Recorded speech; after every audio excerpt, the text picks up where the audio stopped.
8년 전 제게 소중한 딸이 찾아왔습니다. 하지만 제가 결혼하지 않은 아버지라는 이유로 딸의 출생신고를 할 수 없었습니다. 아파서 신생아 중환자실에 입원했던 딸은 의료보험 적용을 받지 못해 비싼 병원비를 감당해야 했고 온종일 딸을 돌봐야 했기 때문에 일을 구하는 것도 어려워 생활고를 겪었습니다. 그러던 중 소송을 통해 딸의 출생신고를 할 수 있다는 이야기를 들었습니다.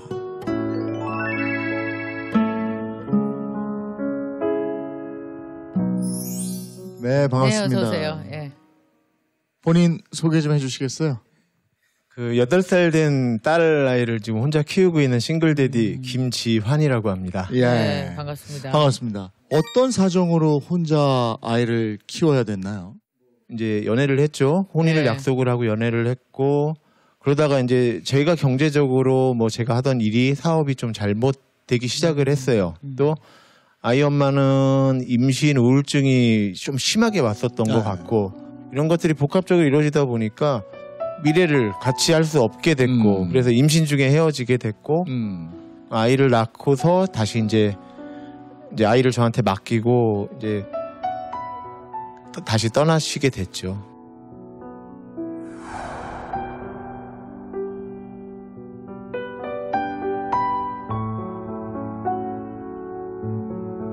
정말 너무 이쁘구나. 이 아이가 내 아이구나. 내가 얘를 위해서 정말 모든 걸 다 해야 되겠구나. 그래 이런 작은 애기 하나 정도는 내가 충분히 어떻게 할 수 있어, 잘 키울 수 있어라는 자신감과 동시에 제 현실상을 근데 현실이 안 받쳐주잖아.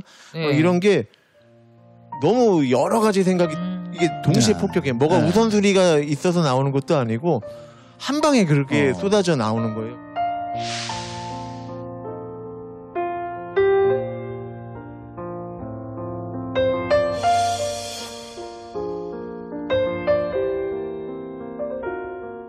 이렇게 너무나 사랑스러운 아이를 이제 내가 아빠로 키워야 되면 대한민국 사회에서 출생신고라는 걸 당연히 하는 거고 그리고 나서 내가 이 아이의 아빠로 아이를 키우는 건데 출생신고 자체에서 막혔다면서요. 이제 아이를 출생신고를 하려고 이제 알아봤더니 없는 거예요, 안내가. 그래서 혹시나 해서 이제 주민센터에 가서 물어봤더니 방법이 없대요. 뭐 엄마를 찾아오든지 엄마가 해야 된대요. 아빠 이름으로는 아예 할 출생신고 수가 못해요? 없다라고. 미혼부는 안 된다. 안 돼요? 그렇죠. 근데 미혼부는 왜 안 된대요? 가족관계 등록법이라고 하는 민법이 있어요. 민법 중에 그 46조 2항에 보면 혼외자는 즉 엄마 아빠가 결혼하지 않은 사이에서 그러니까 뭐 미혼 남성과 미혼 여성 사이에서 낳은 아이든 뭐 이런 아이는 엄마가 출생신고를 할 수 있다라고 정해놓은 거예요. 아빠는 못하고? 그럼 어쨌든 출생신고를 못하면 대한민국 국민으로서 누릴 수 있는 복지 혜택이라든지 뭐 이런 게 안 되는 거잖아요. 기본적으로 그 아이는 국적이 없는 상태예요. 세상에. 국적 자체가 없는 거고 주민번호가 없으니까 당연히 기본권, 뭐 평등권 이런 모든 권리가 사람이 태어나면 가져야 될 가장 기본적인 그런 뭐 인권부터 시작해서 이런 것들이 전혀 없는 상태인 거죠. 아이가 아팠다면서요? 저한테 온 지 얼마 안 돼서 이제 아이가 숨을 많이 헐떡이는 거예요. 병원에 가봤더니 이제 정말 폐에 문제가 있는 것 같다. 물이 좀 덜 빠진 것 같다는 표현도 쓰셨고 병원비가 상당히 많이 나오더라고요. 근데 이 아이는 국적이 없는 대한민국 국민이 아니다 보니까 보험도 안 되고. 그러니까 의료보험이 있었으면 대략 한 130에서 150 정도 나오는 그 비용이 거의 뭐 8,900만 원 이 정도로 책정이 돼서 나오더라고요. 그래서 좀 어려웠던 일이 그 있었습니다. 돈은 감당이 됐어요, 그래?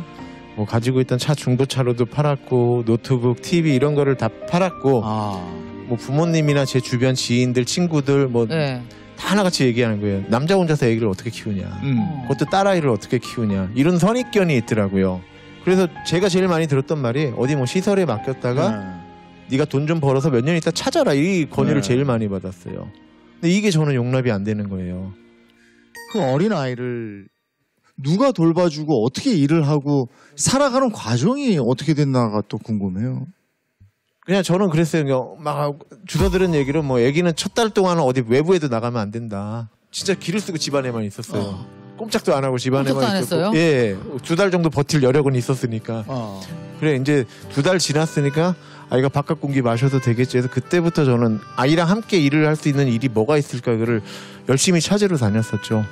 거의 2달 가까이를 구하러만 다녔어요. 면접만 보러 다니고. 애는 어떻게 하고? 데리고 왔죠. 유모차에 재워놓은 상태로 이렇게 우리 애기는 애를 데려갔어요. 예, 우리 애기는 분유만 먹으면 자니까 일하는데 크게 방해 안 됩니다. 네. 대신에 남들 주시는 시급에 뭐 그보다 덜 주셔도 되니까 일만 시켜달라고 뭐 좀 이러고 일을 구하러 다녔었어요.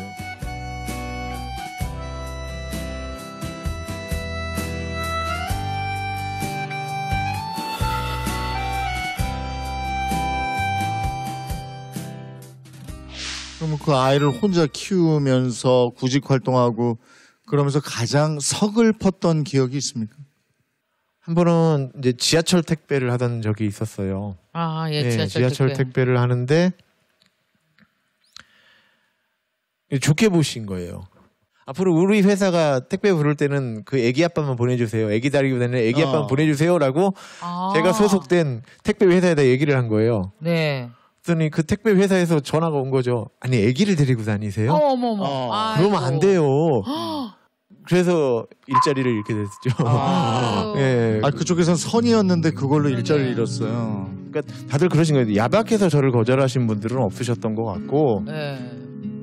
자기네 사업장의 환경이 이 아이한테 해가 될 수 있으니까 그래서 그 안에서 애가 아프기라도 하면 본인들도 너무 힘드시니까 그래서 거절을 하셨던 것 같더라고요. 근데 그런 상황에서 너무너무 힘들어서 나쁜 생각까지 한 적도 있다면서요. 일을 하다가 일이 그만둬지고 또 이렇게 2달 정도가 일이 없던 기간이 있었어요. 그러다 보니까 분유통에 저희 분유가 한 숟갈이 남았었고 세상에. 이제 그 기저귀도 4장 정도가 남아 있는 거예요. 네. 그러니까 얘는 지금 잠들어 눈을 뜨면 분명히 이 밥을 달라고 할 텐데 나는 아이를 지킬 수 있어라는 자신감도 아예 없어져 버리고 얘가 나랑 있으면 굶어 죽을 것 같은 거예요. 얘가 나랑 있다 병에 걸리면 병원 치료도 못 받아보고 죽을 것 같은 거예요. 라는 마음을 먼저 먹었어요. 나는 이게 맞다. 애 하나도 이 작은 애기 하나도 감당 못하는 나는 살 가치도 없고 내가 그러니까 내 손으로 버리는 것보다 내가 죽어버리면 이 아이는 이제 주민번호도 생길 것이고 의식주가 해결될 것이니까.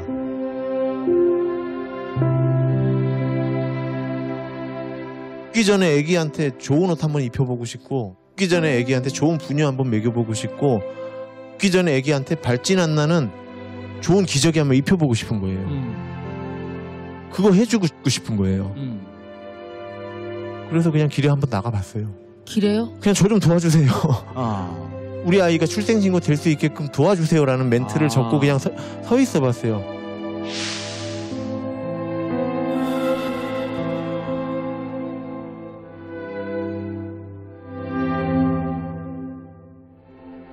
내 아이를 우리나라 국적으로 만들어서 키우기 위한 그 미혼 부의 몸부림이에요. 지금 얘기를 이렇게 들어보니까. 본인이 특징이 뭔지 알아요? 이 억울한 일을 당했는데 남 원망하는 얘기가 한마디도 없어요. 이게 그리고 다 본인 탓을 하고 그러는데 저는 너무 훌륭한데 너무 힘들 것 같아요. 주성이가 심한 아빠고 자기 주관이 굉장히 뚜렷한 양반이에요. 근데 사회가 복잡해지면서 다양해지면서 이런 아빠들이 생기거든요. 동성애 있고 아이를 키우고 싶은 아빠 있는데 이런 아빠들이 앞으로 살 수 있게 해서 전진 기지 역할을 본인이 그 고생을 하면서 하는 거예요. 본인은 그냥 했지만 엄청난 일을 한 거예요, 사실은요.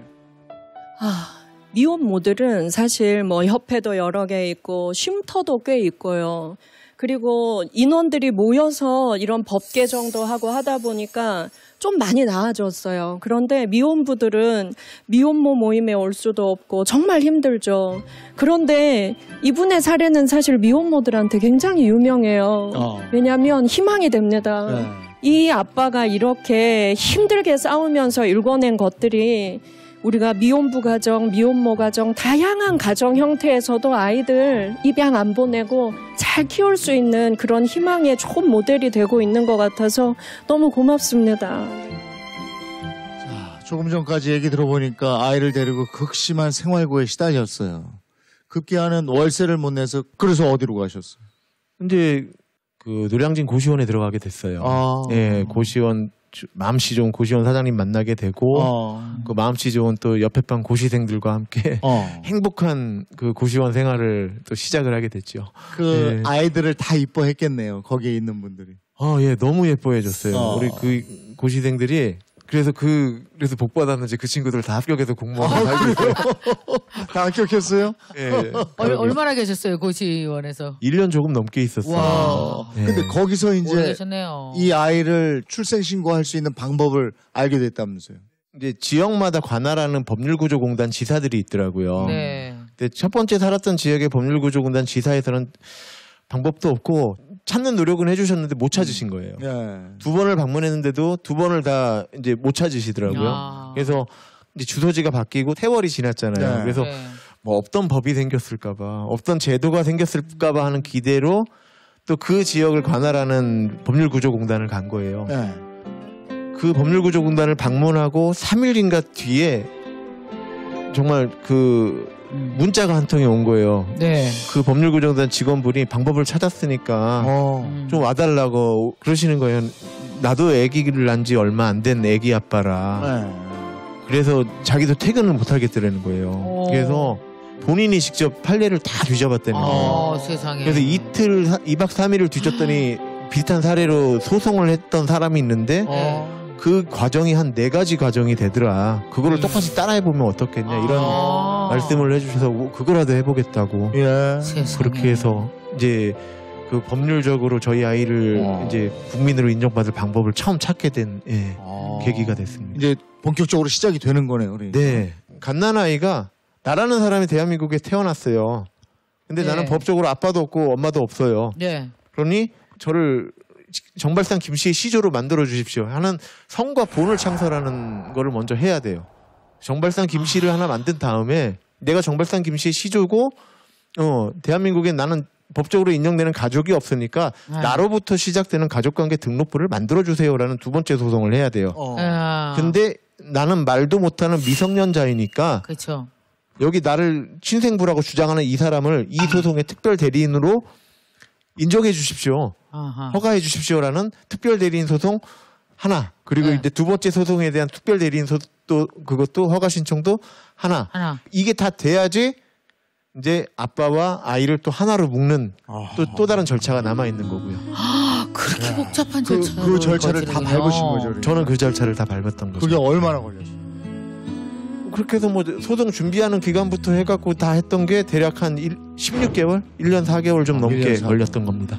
일일이 쫓아다니면서 다. 예, 그렇게 했죠. 그러니까 응애 하고 그 갓난 애기들이 도와주세요, 살려주세요라는 단어조차 말을 할 수 없는 그 애기들이 소송을부터 해야지만 되는. 그래서 저는 이거를 이 아이들의 인권 침해이고 평등권을 침해한다고 주장을 하고 있는 거예요. 그래서 이 아이들은 재판조차 없이 주민번호와 국적을 받아야 하고 단 뭐 아빠의 상황 때문에 엄마의 상황 때문에 뭔가 책임질 소지가 있고 뭔가 확인해야 될 상황이 있다라고 하면 아이한테 기본권과 국적을 먼저 확보해준 다음에 하면 어떻겠냐. 이 순서를 좀 바꿔주십시오. 라고 하는 활동을 지금도 하고 있는 거고요. 드디어 이 아이가 내 아이다. 그리고 얘는 국적은 대한민국이며 내 딸이다. 이렇게 됐을 때 기분이 어떠셨습니까? 저도 그게 되면 너무 기쁘고 되게 이렇게 후련하고 통쾌할 줄 알았거든요. 네. 근데 정작 아이의 주민번호를 보고 그 주민등록 등본과 가족관계 등록부상으로 부녀관계가 일치되는 걸 확인을 했을 때 네. 미안한 마음이 너무 크게 밀려왔어요. 기쁨을 느끼지 못할 정도로 미안함이 너무 크게 이 당연한 거를 너는 아빠를 잘못 만나서 이렇게 늦게 얻는구나. 다른 집 애기들이면 그냥 시청하면 다음날 아니면 시청한 당일날 얻는 그거를 아빠가 이렇게 늦게 가져다줘서 미안하구나. 그게 너무 컸었습니다.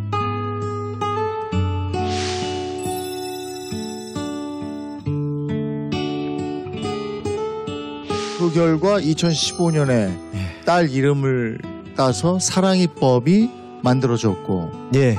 사랑이법이라는 게 이것도 재판을 해야 되는 거예요. 네. 이것도 아이가 재판을 통해서 이제 출생신고를 하는 건데 절차가 간소화가 되고 기간이 좀 짧아진 거예요. 4번의 재판이 아니라 한 번의 재판으로 이 출생신고서부터 네. 해서 부자관계, 부녀관계가 맺어지는 것까지 네. 끝나는 소송인 거죠.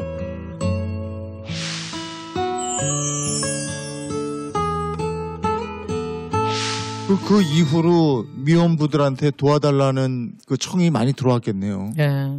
정말 제 딸 출생신고가 되고 2달 뒤부터 나타나기 시작했어요. 한 번에 여러분이 오지는 않았는데 한 분 도와주고 나면 또 나오시고 한 분 도와주고 나면 또 나오시고 막 이랬었죠. 그래서 지금은 미혼부를 위한 단체를 운영하고 계시는 거죠. 네. 그걸 하게 된 계기는요. 이유는 그거였거든요. 제가 드러나서 이렇게 얘기하고 다니고 어딘가에 언론에 노출이 되고 또 막 시끄럽게 하고 다니고 이런 것들이 요즘은 인터넷에 기록이 다 남는단 말이에요. 네. 이거를 나중에 내 딸아이가 봤을 때는 이게 상처가 될지 뭐가 될지는 아무도 판단할 수가 네. 없잖아요. 괜찮게 지내는데 또 아빠가 저러고 다니네. 괜찮게 지내고 있었는데 또 이게 될까봐 저는 그걸 안 하려고 했었거든요. 그랬는데 한 몇 년 전에 진짜 막 채널을 돌리다가 이게 뉴스 채널이 지나가다가 탁 한눈에 꽂힌 게 네. 어느 빌라에서 20대 남성과 몇 개월 된 아기가 죽어서 발견된 게 있었어요. 문득 그 생각이 드는 거예요. 그 죽은 그 20대 남성분이 나를 쉽게 찾을 수 있었으면 저 아이는 안 죽었을 텐데 제 탓이 있는 것 같은 거예요. 전부는 아니겠지만 제 탓이 조금이라도 있는 것 같고 아기는 그렇게 죽으면 안 될 것 같은 거예요.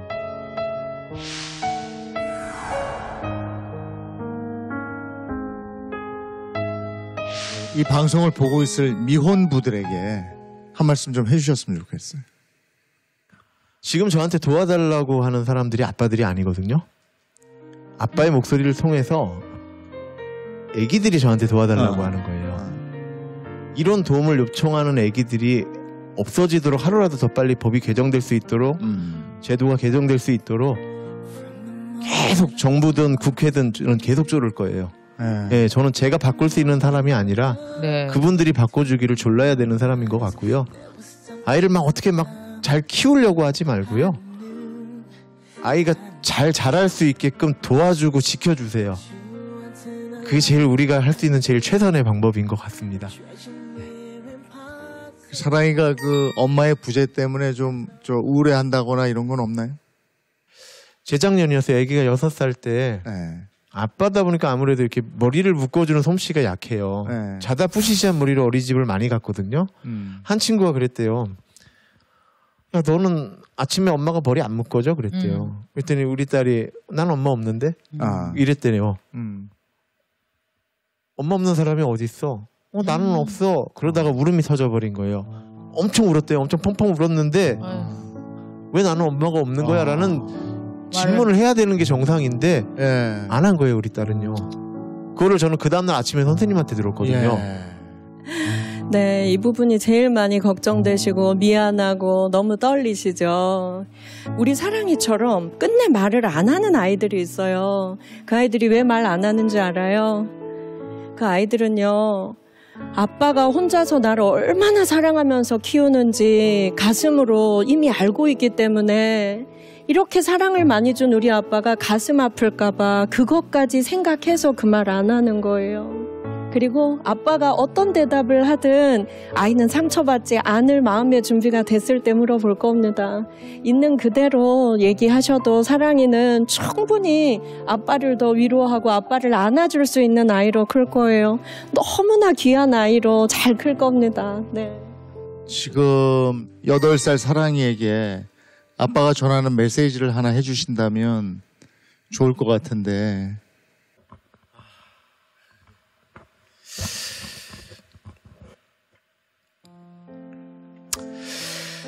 미안해, 딸. 미안해.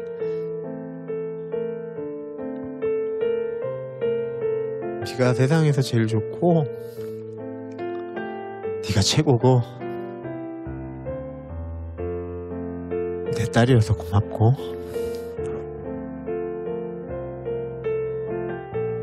사랑해? 못하겠대요. 못하겠어요.